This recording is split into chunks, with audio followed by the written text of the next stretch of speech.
नमस्कार, खबरां दे इस बुलेटिन विच तुहाडा स्वागत है। मैं हां हरप्रीत कौर। पहलां पेश ने चोण दीआं खबरां। केंद्रीय मंत्री डॉक्टर जितेंद्र सिंह ने स्पष्ट किया है कि केंद्र वालों लिआंदे गए नवे खेती आर्डीनेंसां नूं लागू होने तो बाद भी किसानां कोल मंडियां विच फसल वेचण दा बदल जारी रहेगा। जितेंद्र सिंह ने कहा कि खेती आर्डीनेंसां दे मुद्दे ते सियासत नहीं होनी चाहिए।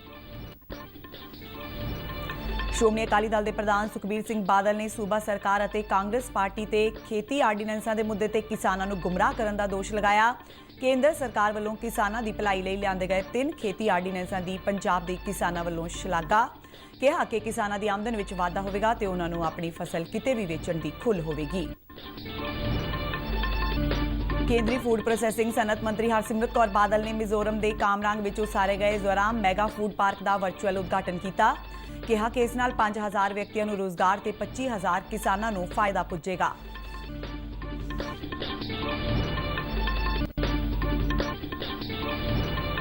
गुरदासपुर के साबका फौजियों ने कहा कि केंद्र विच प्रधानमंत्री नरेंद्र मोदी की अगवाई विच सरकार बनन मगरों भारतीय फौज का मान विश्व पद्धर ते उच्चा होया है।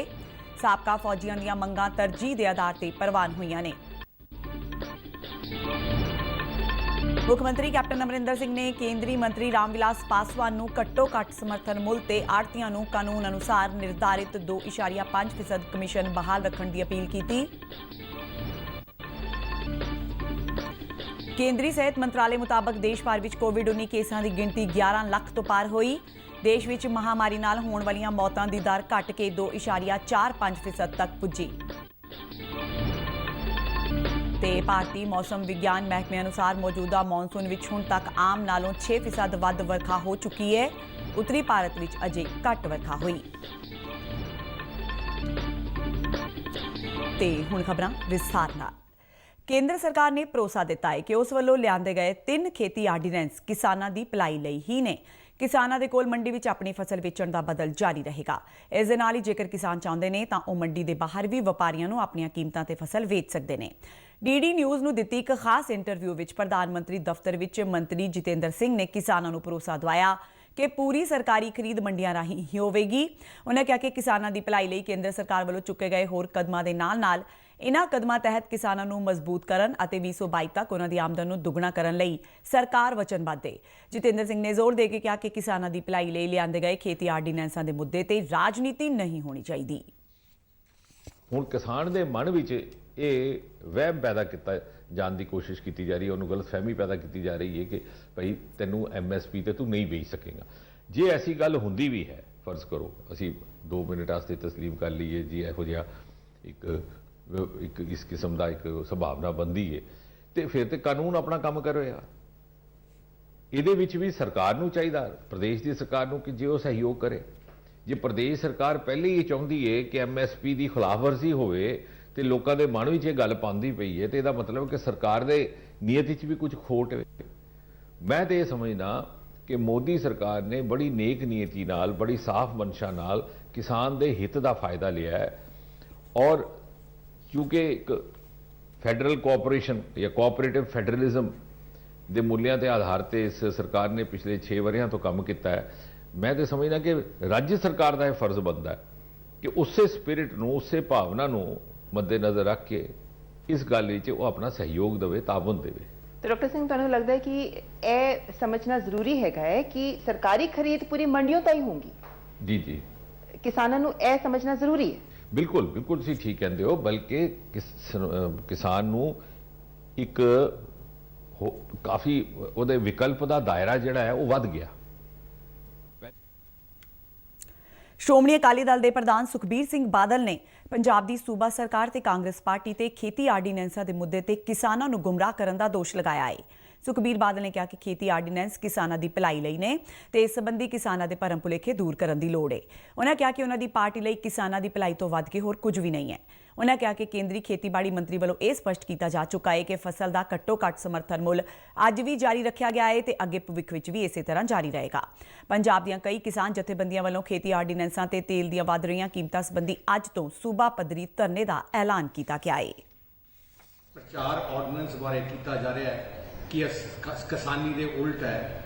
मैं कैप्टन साहब ते जाखड़ साहब आ प्रचार ज़्यादा कर रहे हैं ਮੈਂ ਜਾਖੜ ਸਾਹਿਬ ਤੇ ਕੈਪਟਨ ਸਾਹਿਬ ਨੂੰ ਪੁੱਛਣਾ ਚਾਹੁੰਦਾ ਹੈ ਕਿ ਜਿਹੜਾ ਆਰਡੀਨੈਂਸ ਦੀ ਗੱਲ ਕਰਦੇ ਆ, ਕੈਪਟਨ ਸਾਹਿਬ ਦੀ ਸਰਕਾਰ ਨੇ, ਜਾਖੜ ਸਾਹਿਬ ਤੁਹਾਡੀ ਕਾਂਗਰਸ ਦੀ ਪਾਰਟੀ ਦੀ ਸਰਕਾਰ ਨੇ 3 ਸਾਲ ਪਹਿਲੇ ਕੈਪਟਨ ਅਮਰਿੰਦਰ ਸਿੰਘ ਜੀ ਨੇ ਆ ਸਾਰੀਆਂ ਚੀਜ਼ਾਂ ਪੰਜਾਬ ਵਿਧਾਨ ਸਭਾ 'ਚ ਐਕਟ ਬਣਾ ਕੇ ਪਾਸ ਕਰ ਦਿੱਤੀਆਂ।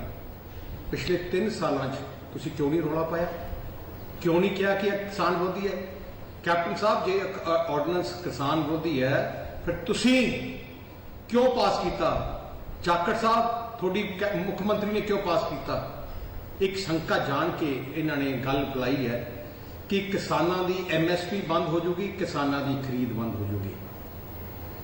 ਆ ਜਿਹੜੀ ਸ਼ੰਕਾ ਸੀ, ਮੈਂ ਸੈਂਟਰ ਦੀ ਸਰਕਾਰ ਦੀ ਥੋੜੀ ਸ਼ੰਕਾ ਆਈ, ਅਖਬਾਰਾਂ 'ਚ ਆਈ, ਲੋਕਾਂ ਨੇ ਪ੍ਰੋਪੇਗੈਂਡਾ ਕੀਤਾ, ਅਸੀਂ ਸੈਂਟਰ ਦੀ ਸਰਕਾਰ ਨਾਲ ਗੱਲ ਕੀਤੀ ਕਿ ਆਹ ਸ਼ੰਕਾ ਪੰਜਾਬ ਦੀ ਜਨਤਾ 'ਚ ਹੈ।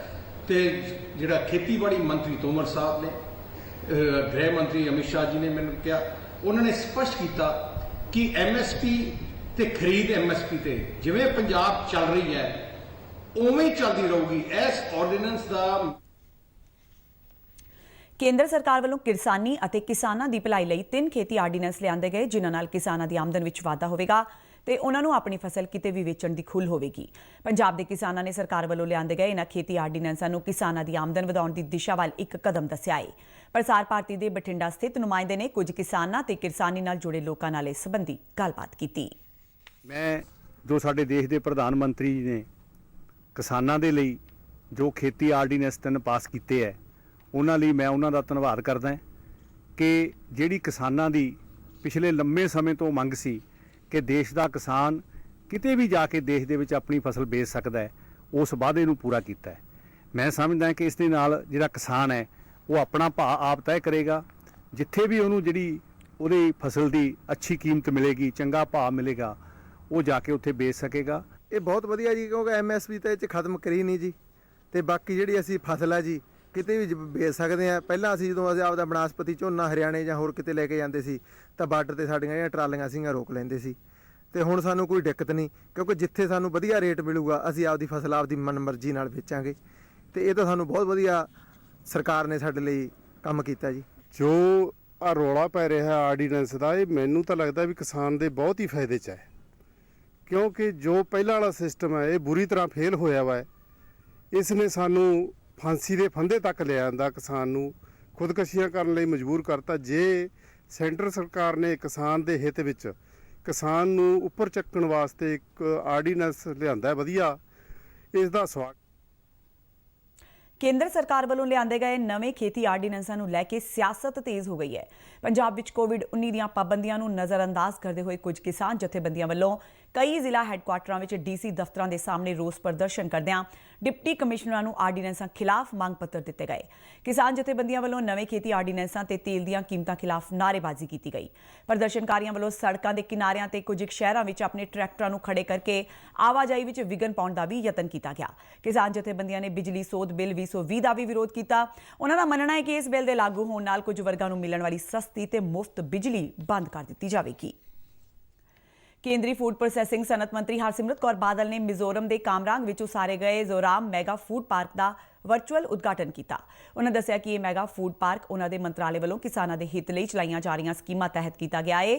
ਉਹਨਾਂ ਦੱਸਿਆ ਕਿ ਇਹ ਆਪਣੀ ਤਰ੍ਹਾਂ ਦਾ ਸੂਬੇ ਵਿੱਚ ਪਹਿਲਾ ਆਧੁਨਿਕ ਫੂਡ ਪਾਰਕ ਹੈ, ਜਿਹੜਾ 50 ਏਕੜ ਦੇ ਸਨਅਤੀ ਕੰਪਲੈਕਸ ਵਿੱਚ ਉਸਾਰਿਆ ਗਿਆ ਹੈ। ਇਸ ਮੌਕੇ ਬੋਲਦੇ ਉਹਨਾਂ ਕਿਹਾ ਕਿ ਇਸ ਮੈਗਾ ਫੂਡ ਪਾਰਕ ਨਾਲ ਸਿੱਧੇ ਅਤੇ ਅਸਿੱਧੇ ਤੌਰ ਤੇ 5000 ਵਿਅਕਤੀਆਂ ਨੂੰ ਰੋਜ਼ਗਾਰ ਮਿਲੇਗਾ, ਜਦਕਿ 25000 ਕਿਸਾਨਾਂ ਨੂੰ ਇਸ ਦਾ ਫਾਇਦਾ ਹੋਵੇਗਾ। ਉਹਨਾਂ ਦੱਸਿਆ ਕਿ ਇਸ ਮੈਗਾ ਫੂਡ ਪਾਰਕ ਦੇ 30 ਫੂਡ ਪ੍ਰੋਸੈਸਿੰਗ ਯੂਨਿਟਾਂ ਵਿੱਚ ਤਕਰੀਬਨ 2500 ਕਰੋੜ ਰੁਪਏ ਦੀ ਵਾਧੂ ਪੂੰਜੀਕਾਰੀ ਕੀਤੀ ਜਾਵੇਗੀ, ਜਿਸ ਨਾਲ ਇਸ ਪਾਰਕ ਦੀ ਸਾਲਾਨਾ ਟਰਨਓਵਰ 450 ਤੋਂ 500 ਕਰੋੜ ਰੁਪਏ ਤੱਕ ਹੋ ਜਾਵੇਗੀ। ਮੁੱਖ ਮੰਤਰੀ ਕੈਪਟਨ ਅਮਰਿੰਦਰ ਸਿੰਘ ਨੇ ਖੁਰਾਕ ਤੇ ਜਨਤਕ ਵੰਡ ਪ੍ਰਣਾਲੀ ਬਾਰੇ ਕੇਂਦਰੀ ਮੰਤਰੀ ਰਾਮ ਵਿਲਾਸ ਪਾਸਵਾਨ ਨੂੰ ਅਪੀਲ ਕੀਤੀ ਹੈ ਕਿ ਘੱਟੋ-ਘੱਟ ਸਮਰਥਨ ਮੁੱਲ ਤੇ ਆੜ੍ਹਤੀਆਂ ਨੂੰ ਕਾਨੂੰਨ ਅਨੁਸਾਰ ਨਿਰਧਾਰਿਤ 2.5% ਕਮਿਸ਼ਨ ਬਹਾਲ ਰੱਖੀ ਜਾਵੇ। ਮੁੱਖ ਮੰਤਰੀ ਵੱਲੋਂ ਕੇਂਦਰੀ ਮੰਤਰੀ ਨੂੰ ਲਿਖੀ ਗਈ ਚਿੱਠੀ ਵਿੱਚ ਕਿਹਾ ਗਿਆ ਹੈ ਕਿ ਰੱਬੀ ਦੇ ਖਰੀਦ ਸੀਜ਼ਨ ਦੌਰਾਨ ਕਿਸਾਨਾਂ ਨੂੰ ਫਲੈਟ ਕਮਿਸ਼ਨ ਦਿੱਤੀ ਜਾਵੇ। ਉਹਨਾਂ ਰੱਬੀ ਮਾਰਕੀਟਿੰਗ ਸੀਜ਼ਨ ਦੌਰਾਨ ਇਸ ਵਿੱਚ ਪੁਰਾਣਾ ਕਮਿਸ਼ਨ ਢਾਂਚਾ ਬਹਾਲ ਕਰਨ ਦੀ ਮੰਗ ਕੀਤੀ ਹੈ। ਉਹਨਾਂ ਕਿਹਾ ਕਿ ਆੜ੍ਹਤੀਆਂ ਦੇ ਕਈ ਹੋਰ ਮਸਲੇ ਵੀ ਅਜੇ ਵਿਚਾਰ ਅਧੀਨ ਨੇ। ਜੇ ਉਹਨਾਂ ਨੂੰ ਛੇਤੀ ਹੱਲ ਨਾ ਕੀਤਾ ਗਿਆ ਤਾਂ ਅਗਲੇ ਖਰੀਦ ਸੀਜ਼ਨ ਦੌਰਾਨ ਕਈ ਮੁਸ਼ਕਲਾਂ ਦਾ ਸਾਹਮਣਾ ਕਰਨਾ ਪੈ ਸਕਦਾ ਹੈ। ਮੁੱਖ ਮੰਤਰੀ ਨੇ ਕਿਹਾ ਕਿ ਲਾਕਡਾਊਨ ਦੇ ਚਲਦਿਆਂ ਪੰਜਾਬ ਨੂੰ ਪਹਿਲਾਂ ਹੀ ਕਈ ਮਾਲੀ ਮੁਸ਼ਕਲਾਂ ਦਾ ਸਾਹਮਣਾ ਕਰਨਾ ਪੈ ਰਿਹਾ ਹੈ। ਕਰੋਨਾ ਮਹਾਮਾਰੀ ਦੇ ਬਾਵਜੂਦ ਆੜਤੀ ਭਾਈਚਾਰੇ ਨੇ ਇਸ ਵਾਰ ਦੇ ਖਰੀਦ ਸੀਜ਼ਨ ਨੂੰ ਸੁਚੱਜੇ ਢੰਗ ਨਾਲ ਚਲਾਉਣ ਵਿੱਚ ਆਪਣਾ ਅਹਿਮ ਯੋਗਦਾਨ ਦਿੱਤਾ ਹੈ। ਗੁਰਦਾਸਪੁਰ ਦੇ ਸਾਬਕਾ ਫੌਜੀਆਂ ਨੇ ਪ੍ਰਧਾਨ ਮੰਤਰੀ ਨਰਿੰਦਰ ਮੋਦੀ ਦੀ ਅਗਵਾਈ ਵਾਲੀ ਕੇਂਦਰ ਸਰਕਾਰ ਵੱਲੋਂ ਉਹਨਾਂ ਦੀਆਂ ਮੁਸ਼ਕਲਾਂ ਹੱਲ ਕਰਨ ਲਈ ਕੀਤੇ ਗਏ ਉਪਰਾਲਿਆਂ ਦੀ ਸ਼ਲਾਘਾ ਕੀਤੀ ਹੈ। ਸਾਬਕਾ ਫੌਜੀਆਂ ਦਾ ਮੰਨਣਾ ਹੈ ਕਿ ਸਰਕਾਰ ਦੇ ਇਹਨਾਂ ਉਪਰਾਲਿਆਂ ਨਾਲ ਉਹਨਾਂ ਦਾ ਜੀਵਨ ਪੱਧਰ ਉੱਚਾ ਹੋਇਆ ਹੈ। ਸਾਬਕਾ ਫੌਜੀਆਂ ਦਾ ਕਹਿਣਾ ਹੈ ਕਿ ਦੇਸ਼ ਵਿੱਚ ਜਦੋਂ ਤੋਂ ਪ੍ਰਧਾਨ ਮੰਤਰੀ ਨਰਿੰਦਰ ਮੋਦੀ ਦੀ ਅਗਵਾਈ ਵਿੱਚ ਸਰਕਾਰ ਬਣੀ ਹੈ, ਭਾਰਤੀ ਫੌਜ ਦਾ ਰੁਤਬਾ ਸਾਰੀ ਦੁਨੀਆ ਵਿੱਚ ਉੱਚਾ ਹੋਇਆ ਹੈ। ਕੇਂਦਰ ਸਰਕਾਰ ਵੱਲੋਂ ਇੱਕ ਰੈਂਕ ਇੱਕ ਪੈਨਸ਼ਨ ਲਾਗੂ ਕੀਤੇ ਜਾਣ ਦਾ ਜ਼ਿਕਰ ਕਰਦਿਆਂ ਸਾਬਕਾ ਫੌਜੀਆਂ ਨੇ ਕਿਹਾ ਕਿ ਕੇਂਦਰ ਨੇ ਲੰਮੇ ਸਮੇਂ ਤੋਂ ਚੱਲੀ ਆ ਰਹੀ ਫੌਜੀਆਂ ਦੀ ਮੰਗ ਨੂੰ ਪ੍ਰਵਾਨ ਕੀਤਾ ਹੈ। ਪ੍ਰਸਾਰ ਭਾਰਤੀ ਦੇ ਗੁਰਦਾਸਪੁਰ ਸਥਿਤ ਨੁਮਾਇੰਦੇ ਨੇ ਭਾਰਤੀ ਫੌਜ ਦੇ ਸਾਬਕਾ ਸੈਨਿਕਾਂ ਨਾਲ ਗੱਲਬਾਤ ਕੀਤੀ। ਬਹੁਤ ਆਰਮੀ 'ਚ ਬਹੁਤ ਅਕਸਮੈਨਾਂ ਨੇ ਬੜੀਆਂ ਧਰਨੇ ਦਿੱਤੇ, ਪਰ ਕਿਸੇ ਸਰਕਾਰ ਨੇ ਸਾਡੀ ਨਹੀਂ ਸੁਣੀ। ਮੋਦੀ ਸਰਕਾਰ ਨੇ 1 ਰੈਂਕ 1 ਪੈਨਸ਼ਨ ਸਾਨੂੰ ਲਾਗੂ ਕਰ ਦਿੱਤੀ ਹੈ, ਸਾਨੂੰ ਬਹੁਤ ਫਾਇਦਾ ਹੋਇਆ। 22 ਸਾਲ ਕਰਕੇ ਸਰਵਿਸ ਮੈਂ ਆਇਆ ਔਰ ਸਾਨੂੰ ਮੋਦੀ ਸਰਕਾਰ ਨੇ ਬਹੁਤ ਸਹੂਲਤਾਂ ਦਿੱਤੀਆਂ, ਜੋ ਕਿ 1 ਰੈਂਕ ਪੈਨਸ਼ਨ ਸਾਨੂੰ ਜਿਹੜੀ ਕਦੋਂ ਤੋਂ ਲਾਗੂ ਹੀ ਨਹੀਂ ਲਾਗੂ ਹੋਈ, ਉਹਦੀ ਸਰਕਾਰ ਆਉਣ ਤੋਂ ਸਾਨੂੰ ਇਹ 1 ਪੈਨਸ਼ਨ ਲਾਗੂ ਹੋਈ। ਬਾਕੀ ਜੋ ਬਾਰਡਰ ਤੇ ਹਰ ਮੋਰਚੇ ਤੇ ਜਾਂਦੇ ਆ ਤੇ ਹੌਸਲਾ ਜਵਾਨਾਂ ਦਾ ਹੌਸਲਾ ਵੱਧਦਾ ਹੈ। ਕੋਈ ਵੀ ਮੰਤਰੀ ਜਾਂਦਾ ਤਾਂ ਬਹੁਤ ਖੁਸ਼ੀ ਹੁੰਦੀ ਹੈ। ਇੱਕ ਤਾਂ ਆਰਮੀ ਦਾ ਬੜਾ ਹੀ ਦਿਲ ਵਧਿਆ ਇਹਦੇ ਨਾਲ, ਬੜੇ ਵਧੀਆ ਸਾਨੂੰ ਦੇਖਣ ਦਾ ਮੌਕਾ ਮਿਲਦਾ ਪਿਆ। ਦੂਸਰਾ ਜਦ ਸਰਜੀਕਲ ਸਟ੍ਰਾਈਕ ਕੀਤਾ ਤੇ ਮੇਰਾ ਮਨ ਇੰਨਾ ਖੁਸ਼ੀ ਹੋਇਆ ਕਿ ਸਾਡੀ ਆਰਮੀ ਦੇ ਪਹਿਲਾ ਇਹ ਕਮਾਂਡੋ, ਮੈਂ ਬੜਾ ਖੁਸ਼ੀ ਹੋਇਆ ਮੈਨੂੰ ਕਮਾਂਡੋ ਇੱਕ ਨਾਤੇ ਹੁੰਦੇ ਹੋਏ ਮੈਨੂੰ ਖੁਸ਼ੀ ਹੋਈ ਇਸ ਚੀਜ਼ ਦੇ ਵਿੱਚ ਕਿ ਅਸੀਂ ਦੁਸ਼ਮਣ ਦੇ ਇਲਾਕੇ ਵਿੱਚ ਜਾ ਕੇ ਅਸੀਂ ਸਟ੍ਰਾਈਕ ਕਰਕੇ ਆਏ ਹਾਂ, ਸਰਜੀਕਲ ਸਟ੍ਰਾਈਕ ਕੀਤਾ। ਨਹੀਂ ਤਾਂ ਇਸ ਤੋਂ ਪਹਿਲੇ ਕਦੇ ਵੀ ਪ੍ਰਧਾਨ ਮੰਤਰੀ ਸਾਨੂੰ ਇਹੋ ਜਿਹਾ ਨਹੀਂ ਕੋਈ ਮਿਲਿਆ ਜਿਹੜਾ ਨੇ ਇਹਨਾਂ ਸਾਨੂੰ ਬੜਾ ਹੌਸਲਾ ਤੇ ਵਧਾਈ ਦਿੱਤੀ। ਸਾਡਾ ਬਿਲਕੁਲ ਹੌਸਲਾ ਵਧਾ ਜਦੋਂ ਕਮਾਂਡੋ ਦਾ ਨਾਮ ਆਉਂਦਾ ਤਾਂ ਅਸੀਂ ਬੜੀ ਖੁਸ਼ੀ ਨਾਲ ਬੜੇ ਖੁਸ਼ ਹੁੰਦੇ ਹਾਂ ਇਹ ਚੀਜ਼ ਨੂੰ ਦੇਖ ਕੇ। ਮੈਂ ਵੀ ਇੱਕ ਕਮਾਂਡੋ ਹੁੰਦਾ ਹੋਏ ਵੀ ਮੈਂ ਕਹਿੰਦਾ ਕਿ ਸਾਨੂੰ ਵੀ ਕਦੇ ਲੋੜ ਪਏ ਜਾਣ ਨੂੰ ਤਿਆਰ ਹਾਂ। ਮੋਦੀ ਜੀ ਨੇ ਸਾਨੂੰ ਫੌਜ ਨੂੰ 1 ਰੈਂਕ 1 ਪੈਨਸ਼ਨ ਦੇ ਕੇ ਵੀ ਬਹੁਤ ਉੱਪਰ ਤੱਕ ਚੁੱਕਿਆ ਹੈ। ਬਸ ਅਸੀਂ ਉਮੀਦ ਕਰ ਰਹੇ ਹਾਂ ਕਿ ਜਿਹੜੀ ਸਾਡੀ ਰਿਵੀਜ਼ਨ ਵਗੈਰਾ ਰੁਕੀ ਪਈ ਹੈ ਕਿਸੇ ਕਾਰਨਵਸ਼ ਕਰਕੇ, ਉਹ ਵੀ ਜਲਦੀ ਹੀ ਮੌਜੂਦਾ ਹਾਲਤ ਵਿੱਚ ਆ ਜਾਏਗੀ। ਮੈਂ ਇਹੋ ਜਿਹਾ ਮਾਹੌਲ ਅੱਜ ਤੱਕ ਨਹੀਂ ਦੇਖਿਆ ਜਿਹੜਾ ਆਪਣੀ ਮੋਦੀ ਸਰਕਾਰ ਨੇ ਹੁਣ ਤੱਕ ਮਦਦ ਪੈਦਾ ਕੀਤਾ ਹੈ। ਹਰ ਪਾਸਿਓਂ ਫੌਜ ਬਾਰੇ ਵੀ, ਸਿਵਲ ਬਾਰੇ ਵੀ, ਹਰ ਚੀਜ਼ ਨੂੰ ਮਤਲਬ ਤਾਂ ਹੀ ਚੁੱਕਿਆ ਆ, ਥੱਲੇ ਨਹੀਂ ਆਉਣ ਦਿੱਤਾ। ਹੁਣ ਬਾਰਡਰ ਤੇ ਜਾ ਕੇ ਬੰਗਾਰ ਕੇ ਆਏ ਨੇ, ਕੋਈ ਪ੍ਰਧਾਨ ਮੰਤਰੀ ਅਜੇ ਤੱਕ ਨਹੀਂ ਲੱਭਿਆ ਜਿਨ ਜਾ ਕੇ ਬਾਂਹ ਕੱਢ ਕੇ ਕਿਹਾ ਹੋਵੇ ਵੀ ਅਸੀਂ ਜੋ ਤੁਸੀਂ ਕਰਨਾ ਕਰ ਲਓ, ਅਸੀਂ ਤਿਆਰ ਹਾਂ। ਦੇਸ਼ ਵਿੱਚ ਕੋਵਿਡ-19 ਤੋਂ ਸਿਹਤਯਾਬ ਹੋਣ ਵਾਲਿਆਂ ਦਾ ਅੰਕੜਾ 8 ਲੱਖ ਦੇ ਕਰੀਬ ਪੁੱਜ ਗਿਆ ਹੈ। ਕੇਂਦਰੀ ਸਿਹਤ ਮੰਤਰਾਲੇ ਵੱਲੋਂ ਜਾਰੀ ਅੰਕੜਿਆਂ ਮੁਤਾਬਕ ਦੇਸ਼ ਭਰ ਵਿੱਚ ਕੋਰੋਨਾ ਤੋਂ ਸਿਹਤਯਾਬ ਹੋਣ ਵਾਲਿਆਂ ਦੀ ਗਿਣਤੀ 7,87,000 ਤੱਕ ਪੁੱਜ ਗਈ ਹੈ।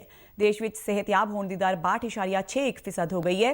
ਪਿਛਲੇ 24 ਘੰਟਿਆਂ ਦੌਰਾਨ 22,664 ਮਰੀਜ਼ ਸਿਹਤਯਾਬ ਹੋਏ ਨੇ। ਇਸ ਵੇਲੇ ਦੇਸ਼ ਵਿੱਚ ਐਕਟਿਵ ਮਾਮਲਿਆਂ ਦੀ ਗਿਣਤੀ 3,90,459 ਰਹਿ ਗਈ ਹੈ। ਪਿਛਲੇ 24 ਘੰਟਿਆਂ ਦੌਰਾਨ ਕੋਵਿਡ-19 ਦੇ 40,425 ਨਵੇਂ ਮਾਮਲੇ ਸਾਹਮਣੇ ਆਏ।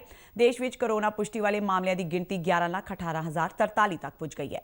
ਇੱਕ ਦਿਨ ਵਿੱਚ 681 ਮੌਤਾਂ ਹੋਈਆਂ ਨੇ, ਜਿਸ ਨਾਲ ਦੇਸ਼ ਵਿੱਚ ਇਸ ਮਹਾਮਾਰੀ ਨਾਲ ਮਰਨ ਵਾਲਿਆਂ ਦੀ ਗਿਣਤੀ 27,497 ਤੱਕ ਪੁੱਜ ਗਈ ਹੈ। ਮੰਤਰਾਲੇ ਮੁਤਾਬਕ ਇਸ ਮਹਾਮਾਰੀ ਨਾਲ ਮਰਨ ਵਾਲਿਆਂ ਦੀ ਦਰ ਘਟ ਕੇ 2.45% ਰਹਿ ਗਈ ਹੈ, ਜਿਹੜੀ ਵਿਸ਼ਵ ਪੱਧਰ ਤੇ ਸਭ ਤੋਂ ਘੱਟ ਹੈ। ਭਾਰਤੀ ਮੌਸਮ ਵਿਗਿਆਨ ਮਹਿਕਮੇ ਅਨੁਸਾਰ ਦੇਸ਼ ਵਿੱਚ ਮੌਜੂਦਾ ਮੌਨਸੂਨ ਵਿੱਚ ਹੁਣ ਤੱਕ ਆਮ ਨਾਲੋਂ 6% ਵੱਧ ਵਰਖਾ ਹੋ ਚੁੱਕੀ ਹੈ, ਜਦਕਿ ਉੱਤਰ ਭਾਰਤ ਵਿੱਚ ਅਜੇ ਘੱਟ ਵਰਖਾ ਹੋਈ ਹੈ। IMD ਅਨੁਸਾਰ ਮੌਨਸੂਨ ਮਿੱਥੇ ਸਮੇਂ ਤੇ 1 ਜੂਨ ਨੂੰ ਕੇਰਲ ਪੁੱਜਿਆ ਸੀ ਤੇ ਉਸ ਦਿਨ ਤੋਂ ਦੇਸ਼ ਵਿੱਚ 4 ਮਹੀਨਿਆਂ ਦਾ ਬਾਰਿਸ਼ ਦਾ ਮੌਸਮ ਸ਼ੁਰੂ ਹੋ ਗਿਆ ਸੀ। ਮੌਸਮ ਵਿਭਾਗ ਦੇ ਇੱਕ ਬੁਲਾਰੇ ਨੇ ਨਵੀਂ ਦਿੱਲੀ ਵਿੱਚ ਇਹ ਜਾਣਕਾਰੀ ਦਿੰਦਿਆਂ ਦੱਸਿਆ ਕਿ ਦੇਸ਼ ਵਿਚਲੇ ਮੌਸਮ ਵਿਗਿਆਨ ਨੂੰ 4 ਹਿੱਸਿਆਂ ਵਿੱਚ ਵੰਡਿਆ ਜਾ ਸਕਦਾ ਹੈ। IMD ਅਨੁਸਾਰ ਉੱਤਰ ਪੱਛਮੀ ਭਾਰਤ ਵਿੱਚ ਹੁਣ ਤੱਕ 19% ਘੱਟ ਵਰਖਾ ਹੋਈ ਹੈ, ਜਦਕਿ ਬਾਕੀ 3 ਹਿੱਸਿਆਂ ਵਿੱਚ ਆਮ ਨਾਲੋਂ 6% ਵੱਧ ਵਰਖਾ ਹੋ ਚੁੱਕੀ ਹੈ। ਉੱਤਰ ਪੱਛਮੀ ਭਾਰਤ ਵਿੱਚ ਪੰਜਾਬ, ਜੰਮੂ ਕਸ਼ਮੀਰ, ਲੱਦਾਖ, ਉੱਤਰਾਖੰਡ, ਹਿਮਾਚਲ ਪ੍ਰਦੇਸ਼, ਹਰਿਆਣਾ, ਉੱਤਰ ਪ੍ਰਦੇਸ਼ ਤੇ ਰਾਜਸਥਾਨ ਆਉਂਦੇ ਨੇ। ਵਿਭਾਗ ਦਾ ਮੰਨਣਾ ਹੈ ਕਿ ਐਤਵਾਰ ਤੱਕ ਹਿਮਾਚਲ ਪ੍ਰਦੇਸ਼, ਰਾਜਸਥਾਨ ਤੇ ਜੰਮੂ ਕਸ਼ਮੀਰ ਵਿੱਚ ਘੱਟ ਵਰਖਾ ਹੋਈ ਹੈ। ਲੱਦਾਖ ਵਿੱਚ ਵੀ ਬਹੁਤ ਘੱਟ ਮੀਂਹ ਪਏ ਨੇ। IMD ਵੱਲੋਂ ਮੌਨਸੂਨ ਦੇ ਆਮ ਵਾਂਗ ਰਹਿਣ ਦੀ ਸੰਭਾਵਨਾ ਜਤਾਈ ਗਈ ਹੈ। ਜੂਨ ਵਿੱਚ 2020 ਦੇ ਮੌਨਸੂਨ ਸੰਬੰਧੀ ਉਮੀਦ ਜਤਾਈ ਗਈ ਸੀ ਕਿ ਉੱਤਰ ਪੱਛਮੀ ਭਾਰਤ ਵਿੱਚ ਲੰਮੇ ਅਰਸੇ ਬਾਅਦ ਇਸ ਮਹੀਨੇ ਵਿੱਚ 107% ਮੀਂਹ ਪੈਣ ਦੀ ਸੰਭਾਵਨਾ ਜਤਾਈ ਗਈ ਸੀ, ਜੋ ਆਮ ਨਾਲੋਂ ਵੱਧ ਦੇ ਘੇਰੇ ਵਿੱਚ ਆਉਂਦੀ ਹੈ। IMD ਦੇ ਮਹਾਨਿਦੇਸ਼ਕ ਮ੍ਰਿਤਿੰਜੇ ਮਹਾਪਾਤਰ ਨੇ ਕਿਹਾ ਕਿ ਉੱਤਰ ਪੱਛਮੀ ਭਾਰਤ ਵਿੱਚ ਅੰਦਾਜ਼ੇ ਮੁਤਾਬਕ ਹੁਣ ਤੱਕ ਭਰਵਾਂ ਮੀਂਹ ਨਹੀਂ ਪਿਆ ਹੈ, ਪਰ ਅਜੇ 2 ਮਹੀਨੇ ਹੋਰ ਬਾਕੀ ਨੇ। ਉਹਨਾਂ ਆਸ ਪ੍ਰਗਟਾਈ ਕਿ ਆਉਣ ਵਾਲੇ ਮਹੀਨਿਆਂ ਵਿੱਚ ਇਸ ਹਿੱਸੇ ਵਿੱਚ ਵੀ ਔਸਤ ਨਾਲੋਂ ਵੱਧ ਮੀਂਹ ਪਵੇਗਾ। IMD ਦੇ ਅੰਕੜਿਆਂ ਮੁਤਾਬਕ ਦੱਖਣੀ ਹਿੱਸਿਆਂ ਵਿੱਚ ਆਮ ਨਾਲੋਂ 17%, ਮੱਧ ਭਾਰਤ ਵਿੱਚ 12% ਤੇ ਪੂਰਬ ਤੇ ਉੱਤਰ ਪੂਰਬ ਭਾਰਤ ਵਿੱਚ ਔਸਤ ਨਾਲੋਂ 10% ਵੱਧ ਵਰਖਾ ਦਰਜ ਕੀਤੀ ਜਾ ਚੁੱਕੀ ਹੈ। ਤੇ ਇਸ ਦੇ ਨਾਲ ਹੀ ਖਬਰਾਂ ਦਾ ਇਹ ਬੁਲੇਟਿਨ ਖਤਮ ਹੁੰਦਾ ਹੈ। ਆਗਿਆ ਦਿਓ, ਨਮਸਕਾਰ।